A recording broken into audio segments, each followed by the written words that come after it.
जिन बेटों के लिए खूब सारा पैसा कमाया, जिन बेटों को विदेशों में पढ़ाया, जिन बेटों के ऐशो आराम की खातिर हजारों लाखों लोगों की बद्दुआएं झेली, वो बेटे मरने के बाद मुखाग्नि देना तो दूर, दर्शन करने भी नहीं आए। ये कहानी है कभी देश के अमीरों में शुमार सहारा श्री सुब्रतो राय की। जब सुब्रतो राय बीमार पड़े तो ना तो उनकी पत्नी उनके साथ थी, नहीं उनके बेटे। उनके लाचार होने पर कोई उनका सहारा नहीं बना, बल्कि पत्नी और बेटे दूसरे देश की नागरिकता लेकर आराम से अपनी जिंदगी काट रहे थे। सहारा श्री ने पाप से जो पैसा कमाया, उस पर ऐश तो पूरे परिवार ने मिलकर किया, लेकिन उन पापों को अकेले किसी ने भोगा तो सहारा श्री सुब्रत राय ही थे। आज जो कहानी आप देखने जा रहे हैं वो ये बताती है कि इंसान पैसा कमा सकता है, लेकिन ये पैसे उसके अपने रिश्तों को भी उससे जोड़ रख पाएंगे या नहीं, ये कोई नहीं कह सकता। सहारा श्री के 16 साल के पोते हिमांक राय को उन्हें मुखाग्नि देने के लिए बुलाया गया। हिमांक इंग्लैंड में पढ़ाई कर रहे थे, वहाँ से आए। पोता विदेश में रहता है, उनके पोते ने उन्हें मुखाग्नि दी। सहारा श्री का अंतिम संस्कार लखनऊ के भैंसा कुंड में हुआ। उनके अंतिम संस्कार में राजनीति और क्रिकेट की बड़ी हस्तियां पहुंची। इस दौरान कई बड़े नेता समेत हजारों लोग उनकी शव यात्रा में मौजूद रहे, लेकिन सबकी नजरें ये ढूंढती रही कि सहारा श्री के दोनों बेटे क्यों नहीं आए। इस अंतिम दर्शन और अंतिम संस्कार के कार्यक्रम से सुशांतो राय और सीमांतो राय नदारद रहे। आखिर सुशांतो और सीमांतो राय क्यों अंतिम संस्कार में नहीं पहुंचे, इस पर लोग सवाल पूछ रहे थे।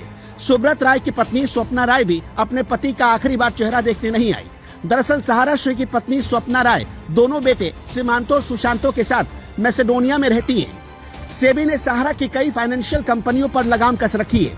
ऐसे में उनके बेटों पर भी सेबी की टेढ़ी नजर है, जिसके डर से ये दोनों भारत नहीं आए, क्योंकि इन्हें ऐसा लग रहा था कि ये भारत आएंगे तो गिरफ्तार कर लिए जाएंगे। फिलहाल सुब्रत के दोनों ही बेटों के पास मैसेडोनिया की नागरिकता है। इसी वजह से सुब्रत राय के पोते हिमांक को लंदन से मुखाग्नि के लिए बुलाया गया। हिमांक राय सुब्रत के छोटे बेटे शिवांतो के बड़े बेटे हैं और लंदन में पढ़ाई कर रहे हैं। भारत आने के बाद हिमांक राय सबसे पहले कोकिलाबेन अस्पताल पहुंचे। इसके बाद अपनी दादी स्वप्ना राय कजिन प्रियंका सरकार के साथ लखनऊ पहुंचे। सहारा श्री को श्रद्धांजलि देने लखनऊ के डिप्टी सीएम ब्रजेश पाठक, पूर्व सीएम और समाजवादी पार्टी के प्रमुख अखिलेश यादव भी पहुंचे थे। सुब्रत राय पिछले कई दिनों से बीमार चल रहे थे। कोकिलाबेन अस्पताल में उनकी ब्रेन सर्जरी हुई थी।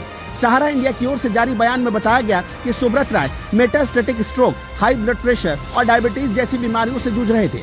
इसके बाद कार्डियो रेस्पिरेटरी अरेस्ट के कारण 14 नवंबर को उनकी तबीयत बिगड़ी। उन्हें मुंबई के कोकिलाबेन धीरूभाई अंबानी हॉस्पिटल में एडमिट किया गया, लेकिन उनकी जान नहीं बच पाई। सुब्रत राय के परिवार में अब उनकी पत्नी स्वप्ना राय, 2 बेटे सुशांतो राय और सीमांतो राय हैं, जो सहारा ग्रुप से ही जुड़े हैं। खैर, सहारा श्री ने बहुत नाम कमाया, बुरे वक्त में बहुत लोगों की मदद की, लेकिन जब उनका बुरा वक्त आया तो सबने उनका साथ छोड़ दिया। ये दुनिया की रीत है। सारा पैसा धरा का धरा रह गया, ना सुकून मिला, ना आपसी रिश्ते। दुनिया छोड़ कर गए तो लोग उनकी अच्छाइयों से ज्यादा उनकी बुराइयों की चर्चा करने लगे।